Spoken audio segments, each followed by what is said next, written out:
Grand Dieu Tout-Puissant, nous voulons bénir comme encore cet après-midi.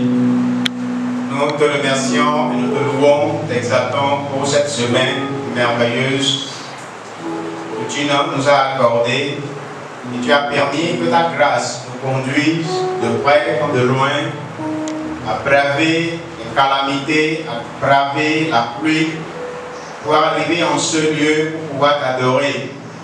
Seigneur, nous prions, nous te recommandons ce moment. Nous demandons à ce que le Saint-Esprit prenne contrôle de ce temps que nous allons passer en ta présence, afin que, Seigneur, après que nous l'ayons passé, que nous le sortions avec de riches bénédictions au nom de Jésus. Je prie pour ceux qui sont en ligne et pour ceux qui sont en présentiel. Je prie que ton Esprit Saint prenne le contrôle de toutes choses et que ta bénédiction soit notre partage pendant que nous serons en train de sonder les Écritures, de sonder ta parole. Je prie que ton Esprit Saint souffle cette parole et permet qu'elle produise du fruit en nous. Au nom de Jésus, nous avons prié. Amen. Amen. Lorsque nous lisons dans Matthieu chapitre 19, le verset 27, Pierre, après avoir écouté Jésus, lui a posé une question. Et peut-être cette question est aussi posée par la plupart d'entre nous aujourd'hui. Et Jésus lui a donné une réponse. Et je pense que cette réponse sera valable pour nous tous cet après-midi. Matthieu chapitre 19, verset 27. Pierre, prenant alors la parole, lui dit: Voici, nous avons tout quitté et nous t'avons suivi. Qu'en sera-t-il pour nous? Verset 28.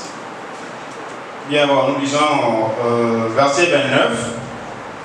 Et quiconque aura quitté à cause de mon nom ses frères ou ses sœurs, ou son père ou sa mère, ou sa femme ou ses enfants, ou ses terres ou ses maisons, recevra le centuple et héritera la vie éternelle.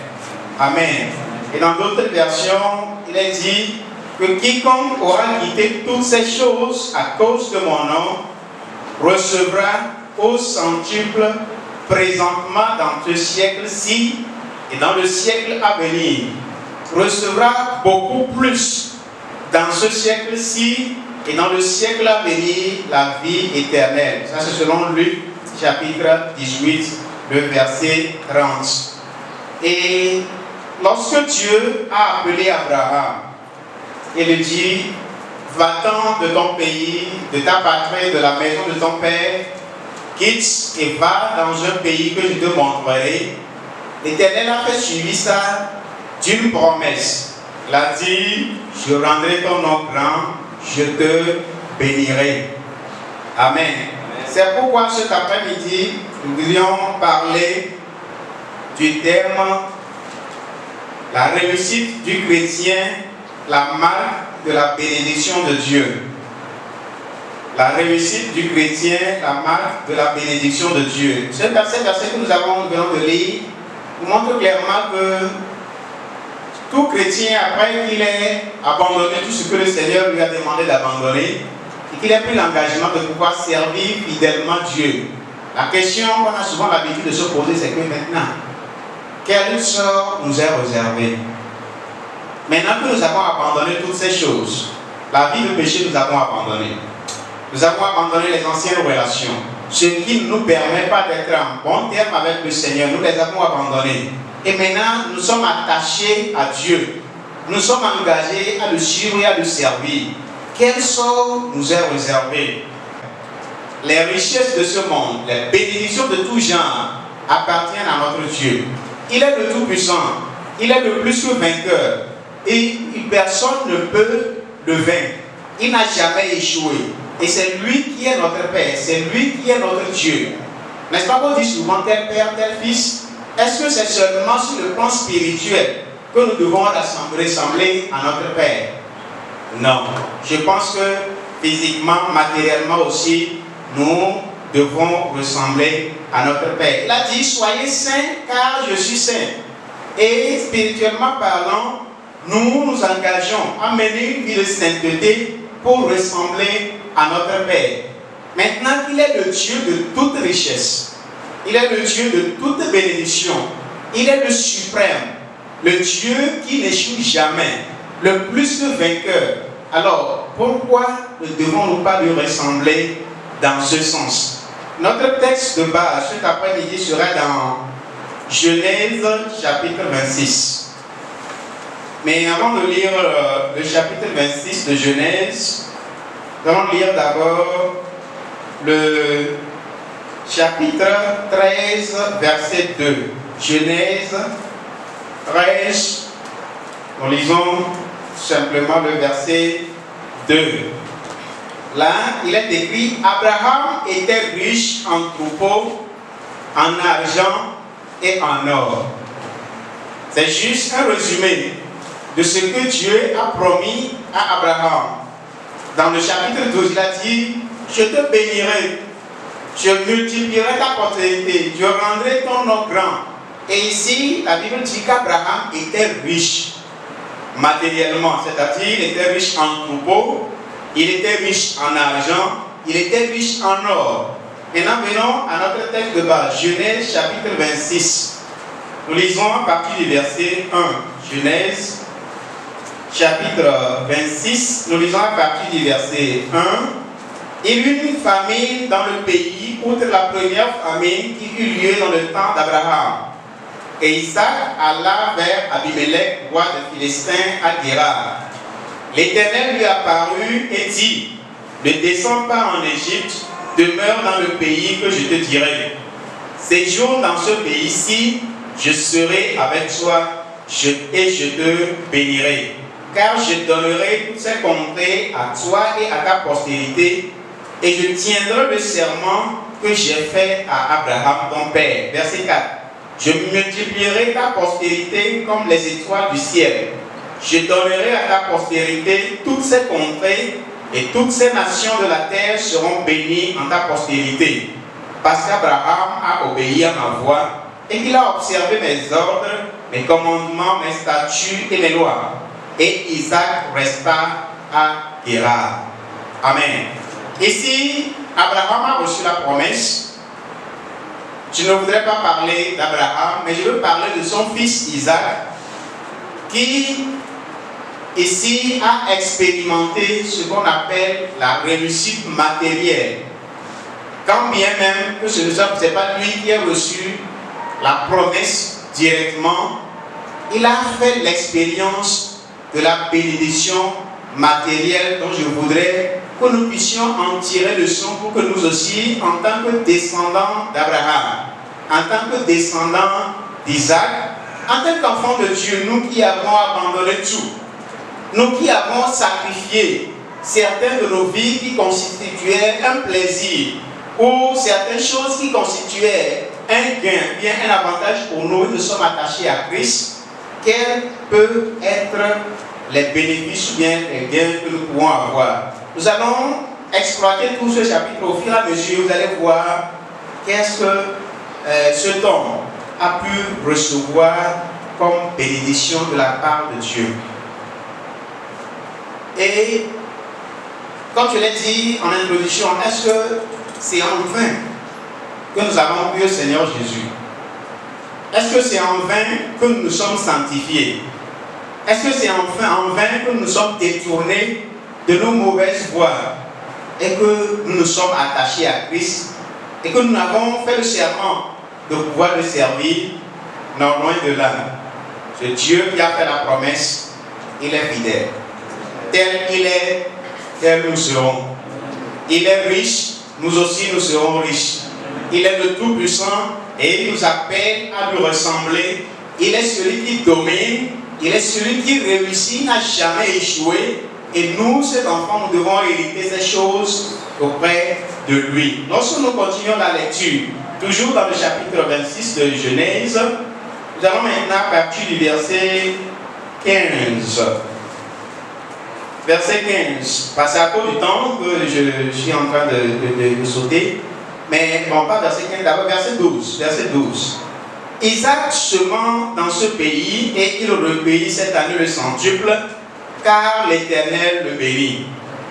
cet homme devint riche et il alla s'enrichissant de plus en plus jusqu'à ce qu'il devint fort riche. Amen.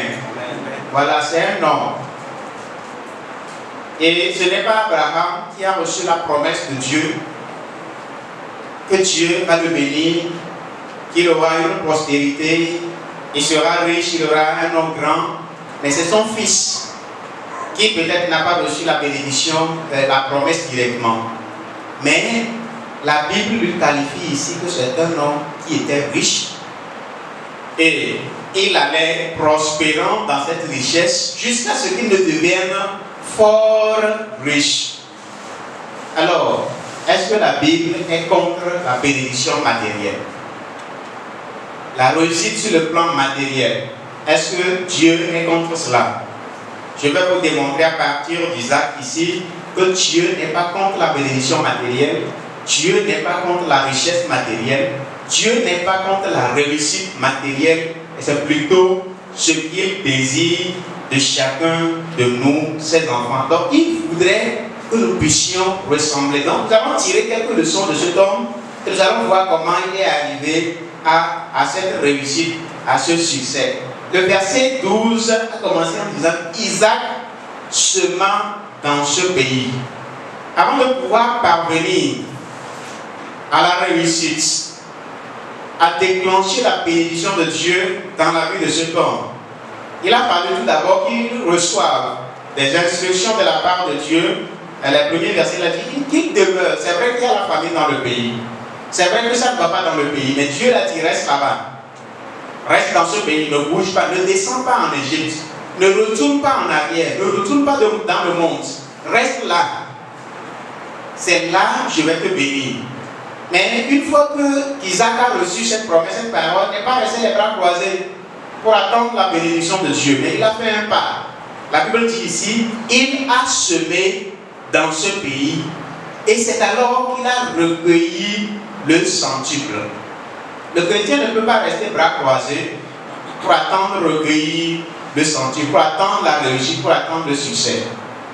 Le chrétien ne peut pas rester en dormant sous ses lauriers pour attendre ressembler à son Dieu sur le plan bénédiction matérielle. Mais il faut qu'il se lève et qu'il se mette à travailler, qu'il se mette à semer.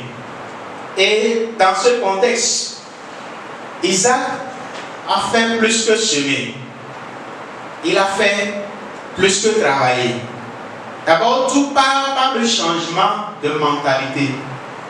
Tout part par le changement d'attitude. Il faut comprendre que toi, en tant que chrétien, tu n'es pas appelé à rester et à vivre une vie misérable. Cela ne reflète pas la gloire de ton Dieu. Cela ne donne pas gloire à Dieu. Si tu vas vers quelqu'un pour l'annoncer l'évangile, pour lui prêcher la parole de Dieu, et que la personne te regarde de la tête jusqu'aux pieds, il voit que entre toi et lui, peut-être lui-même il est meilleur que toi. Est-ce qu'il va croire à ton évangile? Est-ce qu'il va recevoir ta bénédiction ou ta prédication? Il faudrait que tu reflètes celui que tu es en train de prêcher. Et celui que tu prêches, je pense que c'est celui-là qui est le Dieu tout-puissant, le Dieu détenteur de toute richesse et qui doit lui ressembler. Maintenant, nous allons continuer à partir du verset 15, nous allons voir qu'est-ce qui a pu déclencher la bénédiction de Dieu, bien la réussite dans la vie d'Isaac. Verset 15. Verset 15. Tous les puits qu'avaient creusés les serviteurs de son père du temps d'Abraham, tous les puits qu'avaient creusés les serviteurs de son père du temps d'Abraham, son père, les Philistins les comblèrent et les remplirent de poussière. Et Abimelech dit à Isaac, va-t'en de chez nous, car tu es beaucoup plus puissant que nous. Isaac partit de là et campa dans la vallée de Guérar où il s'établit. Et L'histoire dit que Abraham, son père, avait creusé des puits. Et Isaac, descendant d'Abraham, était en train de jouir de ces puits dont son père avait creusé. Mais les Philistins sont venus et ils ont comblé, ils ont rempli ces puits de poussière. Ça aurait été toi et moi, nous allons dire à le peu de bénédiction, le peu d'héritage que nous avons reçu de notre Père. Voilà que les atavis se sont levés. Ils nous ont même renvoyés de la maison. Ils se sont accaparés de tout cela. Alors là, ça en est fini pour moi. Qu'est-ce que je deviendrai? Mais ici, lorsque les Philistins se sont levés et ils ont comblé ces puits, et par fini, ils l'ont chassé de là. Ils ont chassé Isaac.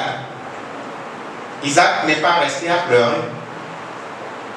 La Bible dit, Isaac partit de là et campa dans la vallée de Guérar où il s'établit. Lorsque tu commences par réaliser certains progrès, certains succès, ne pense pas que c'est fini. Ce n'est que le commencement. Et à partir de là, les oppositions vont se lever, peut-être les persécutions vont surgir, mais ne reste pas là. On peut même te renvoyer, on peut même te chasser. Prends ton courage à deux mains et va-t'en. Ce job-là n'arrive pas à satisfaire à tes besoins jusqu'à la hauteur où tu voudrais que cela soit. Et peut-être tu l'as perdu. Bien, on t'a chassé de là. Peut-être tu étais sous contrat, sous CDD. Et ton contrat est arrivé à terme. Ou bien ton contrat est en train d'approcher son terme. Et tu as commencé par te plaindre, par te lamenter. Ce petit job que j'ai va maintenant prendre fin. Ce petit contrat que j'ai reçu, je croyais qu'on va me renouveler le contrat, on va encore renouveler pour que je puisse continuer toujours par gagner ce petit que je gagnais. Mais voilà qu'on me dit que le contrat est arrivé à son terme. Qu'est-ce que je vais devenir? Isaac partit de là et il alla camper dans la vallée de Guérar. Amen. La suite, verset 18. Isaac creusa de nouveau les puits d'eau qu'on avait creusés du temps d'Abraham son père et qu'avaient comblé les Philistins après la mort d'Abraham, et il leur donna les mêmes noms que son père leur avait donnés. Les puits que son père avait creusés et dont il était en train de jouir. Les Philistins sont venus, ils ont comblé ces puits-là de poussière et ils l'ont même renvoyé. Il est parti. Ici, Isaac n'a pas croisé les bras. Il est allé creuser de nouveaux puits. Et il a donné à ces puits les mêmes noms que son père Abraham avait donné à ces puits. C'est significatif. Est-ce que tu es prêt à aller creuser de nouveaux puits? Est-ce que tu es prêt à affronter le nouveau défi que tu as en face de toi? Laisse ce que tu as déjà perdu. Ou bien accepte perdre ce que tu es en train de perdre. Peut-être ton oncle avec qui tu es, c'est lui qui constitue ton réconfort, ton soutien. Et tu as peur de quitter. Tu te dis que si tu quittes maintenant, qu'est-ce que tu vas devenir?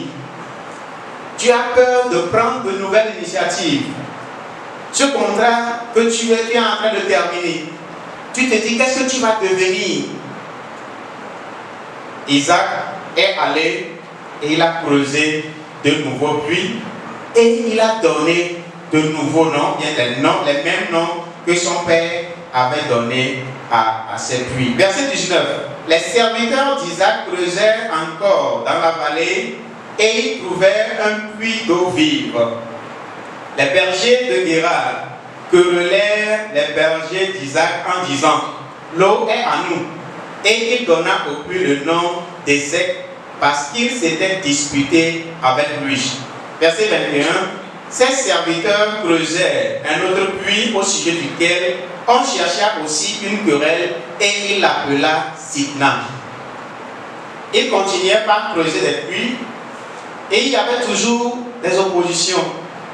Lorsque la bénédiction de Dieu commence par se manifester dans la vie d'un chrétien, il va toujours avoir de l'opposition.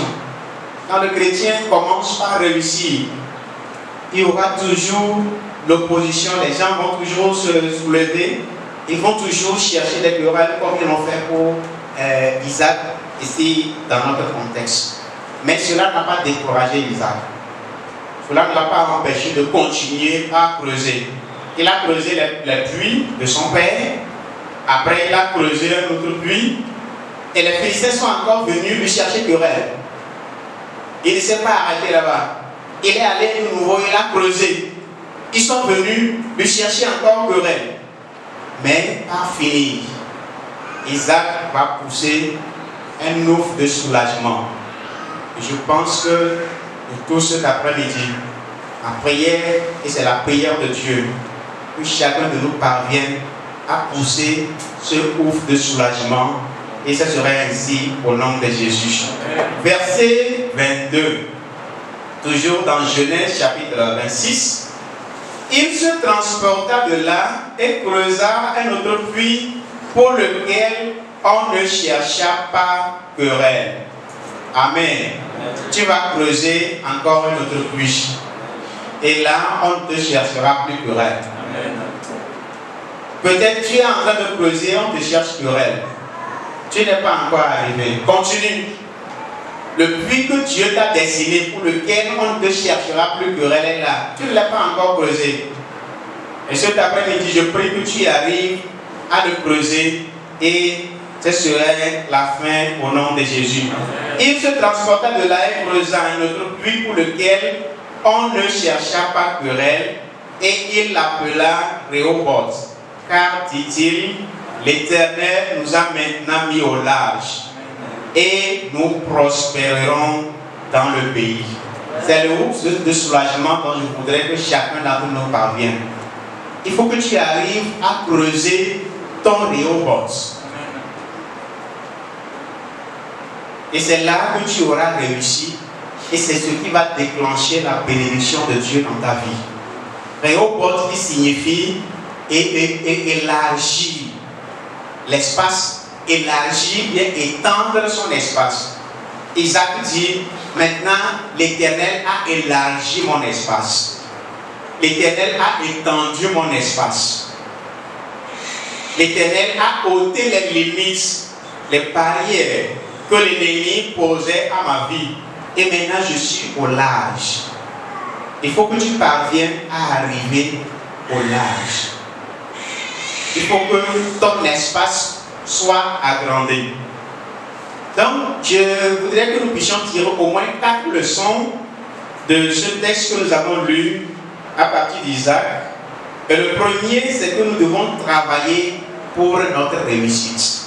Tout comme Isaac a travaillé, le chrétien doit travailler pour sa réussite. Pour réussir, le succès, la réussite ne vient pas de soi, ne vient, c'est pas automatique. C'est vrai que c'est la promesse de Dieu. Dieu l'a promis, ça c'est vrai. Et personne ne peut le contester. Mais pour que cela soit effectif, pour que cela puisse arriver, il faut travailler. Et c'est ce que Isaac a fait. Il ne s'est pas contenté juste de dire à mon père a reçu la promesse. Alors là, je suis héritier. D'ailleurs, même son père a creusé des puits et lui laissé. Il ne s'est pas juste contenté pour dire voilà, mon père a creusé les puits, je vais juste jouir de ces puits. Et s'il s'était contenté, lorsque les oppositions s'étaient levées, il allait abandonner. Mais c'est parce qu'il était certain d'une chose, que ce que Dieu a promis à son père, il a promis aussi à lui. Ce que Dieu a promis à Abraham, ce que Dieu a promis à Isaac, il a promis aussi à toi. Mais pour que tu puisses arriver à le posséder, il faut travailler. Et le travail, c'est dans 2 aspects. Sur le plan spirituel et sur le plan physique. Amen. Amen. D'abord, il est demandé à Abraham de quitter, de partir. Est-ce que toi, tu es parti? Est-ce que tu as quitté? Est-ce que tu as coupé avec les malédictions de tes ancêtres? tu as coupé avec certaines pratiques traditionnelles de tes ancêtres. Il y a certains, ils se disent qu'ils sont des chrétiens, mais ils continuent par avoir des relations avec le village. Ils continuent par entretenir certaines choses, par faire certaines cérémonies au village. Si on m'appelle aujourd'hui qu'il y a une fête traditionnelle, il y va. Si on l'appelle aujourd'hui qu'il y a une cérémonie à faire, même si tu ne vas pas venir, je sais que tu es chrétien, tu ne vas pas venir. Mais il faut envoyer de l'argent. Ils envoient de l'argent. Tu n'as pas encore quitté. Tu n'as pas encore coupé avec ces choses. Il faut parvenir à vraiment quitter. Et en dehors de ça, en plus de ça, le deuxième aspect, c'est de travailler.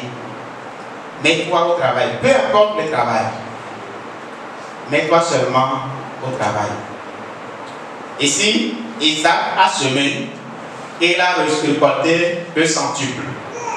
Et c'est à partir de là que Dieu l'a béni jusqu'à ce qu'il devienne riche, aller s'enrichissant, et il est devenu fort riche.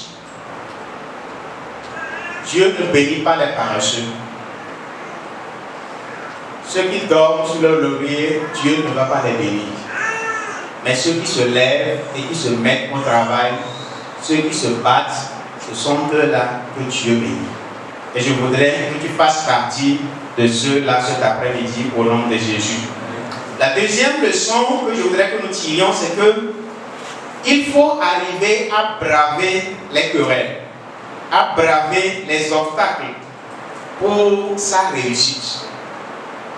Isaac a creusé les puits, il y a eu des querelles. Il a creusé encore, il y a eu des querelles. Il continuait pas à creuser, il y a eu des querelles. Mais cela ne l'a pas amené à baisser les bras. Cela ne l'a pas découragé. Cela ne l'a pas amené à se dire non, comme il y a des obstacles, il faut que j'arrête.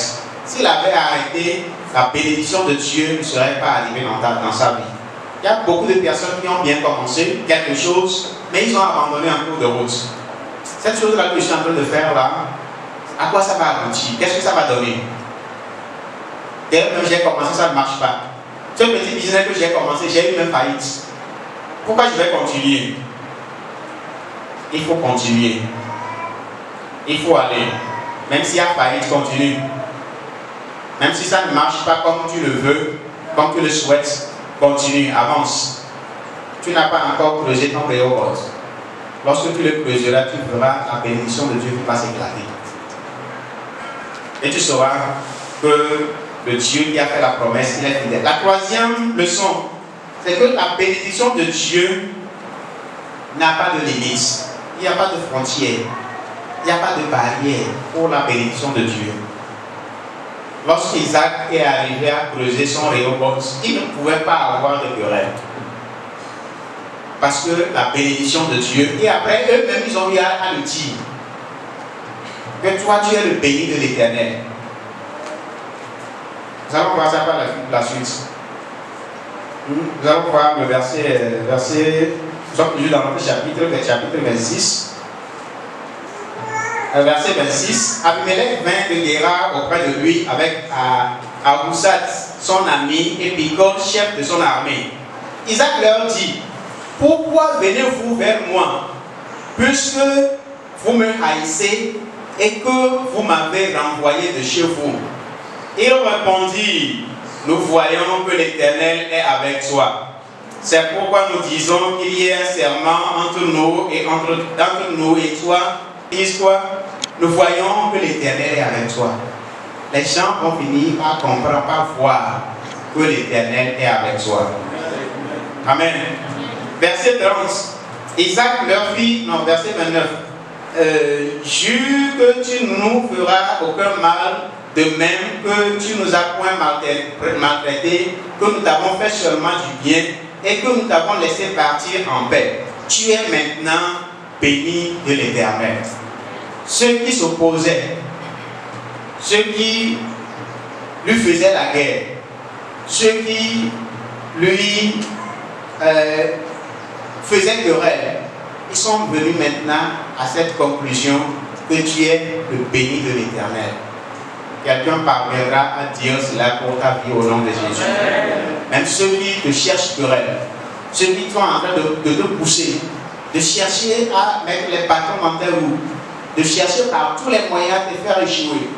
Quand tu auras persévéré, quand tu auras creusé ton réobot, ils reviendront à toi et ils diront, tu es le béni de l'Éternel. La quatrième vérité que je voudrais, et je pense que ce serait tout que nous puissions retenir, c'est que la bénédiction de Dieu attire toujours les ennemis et même ceux qui te haïssent, la bénédiction de Dieu va toujours les attirer. Amen. Quand Dieu va te bénir, ceux qui t'ont haï, ceux qui t'ont rejeté, regardez l'exemple de Joseph. Ses propres frères qui l'ont haï, ses propres frères qui l'ont vendu. Lorsque la bénédiction de Dieu est devenue effective dans sa vie, ses frères ont cherché à venir vers lui. Et ce serait ainsi parce que la bénédiction de Dieu, elle va toujours attirer les gens vers toi, et même tes ennemis, même ceux qui t'ont rejeté, même ceux qui t'ont haï, ils reviendront vers toi. Proverbe chapitre 16, le verset 7. Proverbe chapitre 16, verset 7. Là, nous lisons, quand l'Éternel approuve les voies d'un homme, il dispose favorablement à son égard même ses ennemis.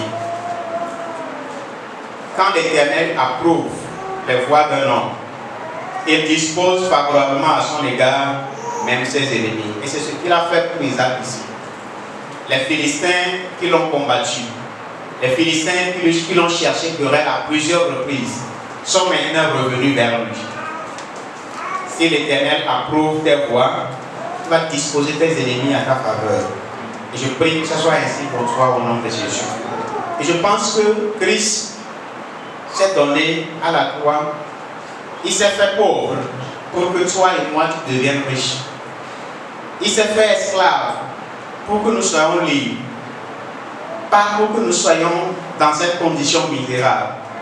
Pas que nous continuions dans cette vie de misère. Mais il a fait pour que nous aussi nous puissions parvenir à accéder à cette bénédiction. Cet après-midi, nous allons prier le Seigneur. Je pense que tu as tiré quelque chose de ces passages, de ces portions que nous venons de lire. Je veux que tu pries sincèrement par rapport à ça, pour que on voit désormais quelque chose qui a commencé dans ta vie. Peu importe les obstacles, peu importe l'environnement dans lequel tu es, peu importe la famille d'où tu es sorti, peu importe où tu es actuellement, peu importe ta condition actuelle, ta condition présente, tu te peux seulement emboîter les pas d'Isaac cet après-midi. L'Éternel te mettra au large, comme il a fait pour Isaac au nom de Jésus. Isaac n'est pas né prospère. Isaac n'est pas né riche. Mais c'est son travail qui l'a amené à acquérir de la richesse. Et la Bible dit qu'il alla s'enrichissant jusqu'à ce qu'il ne devienne fort riche. Ça n'a pas été facile pour lui. Pour Joseph, il avait reçu la vision, il avait eu le rêve de ce que Dieu a préparé pour lui, de ce que Dieu a destiné pour lui. Ça n'a pas été facile. On l'a vendu. Et même dans la maison de Potiphar, on l'a établi comme chef. On l'a établi comme intendant de la maison. Parce que c'était la paix de Dieu sur sa vie. C'était le rêve que Dieu avait pour sa vie. De la maison de Potiphar, on l'a transporté dans la prison. Il était conscient de ce que Dieu a prononcé comme bénédiction sur sa vie. Et dans la prison même, on l'avait nommé chef de la prison. Et par finir, Dieu l'a mis au large lorsqu'il parvint au trône de Premier ministre. Il a bravé toutes ces difficultés. Il a passé par tous ces obstacles. Il n'a pas laissé à ce que ces obstacles puissent l'empêcher. Mon frère, aujourd'hui il y a des obstacles. Mais regarde à ce qu'il y a devant. Regarde à ce qu'il y a devant. S'il y a des obstacles, c'est que demain sera meilleur. Brave les obstacles. Il y a des querelles. Il y a des querelles des Philistins. Mais après ces querelles, tu arriveras à creuser un puits où il n'y aura plus de querelles. Et c'est là que ce sera ton Rehoboth. Prie le Seigneur maintenant cet après-midi de t'aider à braver les obstacles, de t'aider à affronter les difficultés, à affronter les obstacles. Quels que soient les obstacles, arriver à les braver, arriver à les surmonter, et tu parviendras à coup sûr à la réussite dont Dieu t'a destiné. Je veux t'assurer que tu ne vas pas servir le Seigneur et mourir dans la bassesse, mourir dans l'échec, dans la pauvreté. David a dit: j'ai été jeune, maintenant j'ai vieilli, je n'ai jamais vu de juste abandonné, ni sa descendance, ni sa postérité mendier son pain. Ce qui veut dire qu'il est certain d'une chose, que quelqu'un ne peut pas servir le Seigneur et ne pas jouir, ne pas bénéficier, ne pas profiter des biens de ce monde avant d'aller à l'au-delà. Jésus a dit à ses disciples: c'est vrai que vous serez établis sur des trônes dans le royaume des cieux. Mais avant ça, pour le moment, maintenant que vous êtes encore sur la terre, si quelqu'un a abandonné ces choses, si quelqu'un a tout quitté, m'a suivi, voilà le résultat. Il dit: il recevra le centuple. Il recevra beaucoup plus dans ce siècle-ci, dans ce siècle présent, présentement. Avant même l'au-delà, on n'est pas encore à l'au-delà, nous sommes ici dans le siècle présent. Il faut que tu reçoives dans le siècle présent avant d'aller dans le royaume des cieux. Il faut que tu jouisses des bénédictions de Dieu dans le siècle présent avant d'aller dans le royaume des cieux.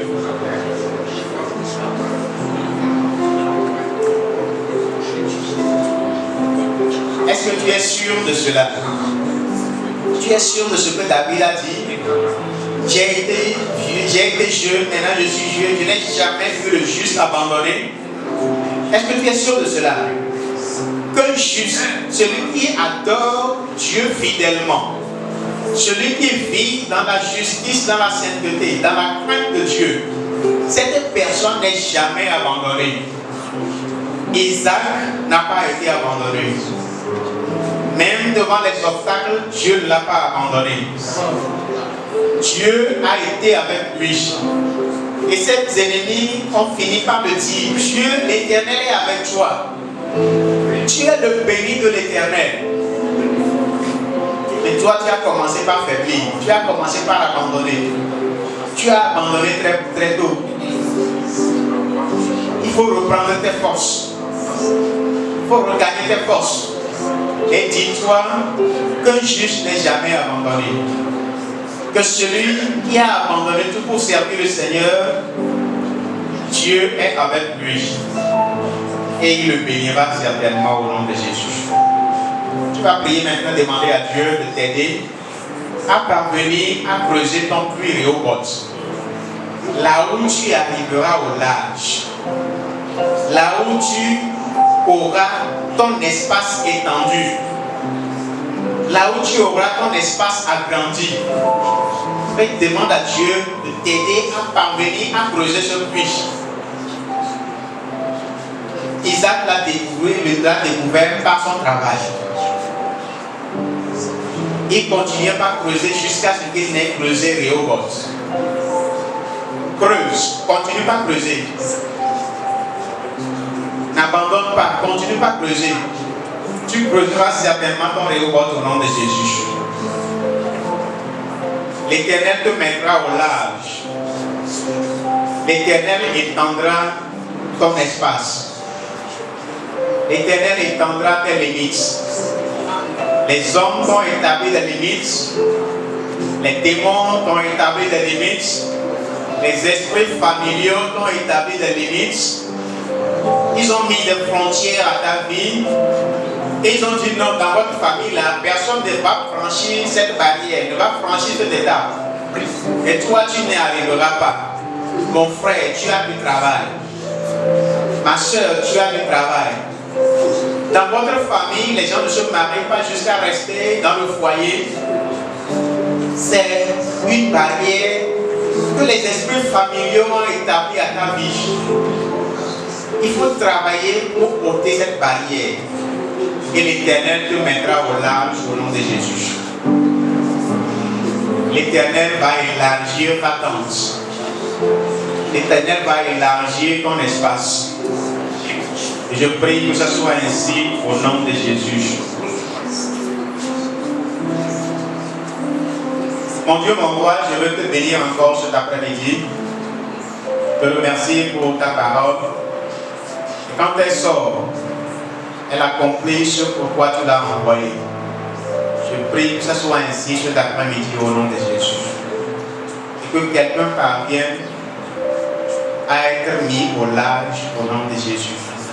Peu importe la situation actuelle, peu importe les défis, peu importe les...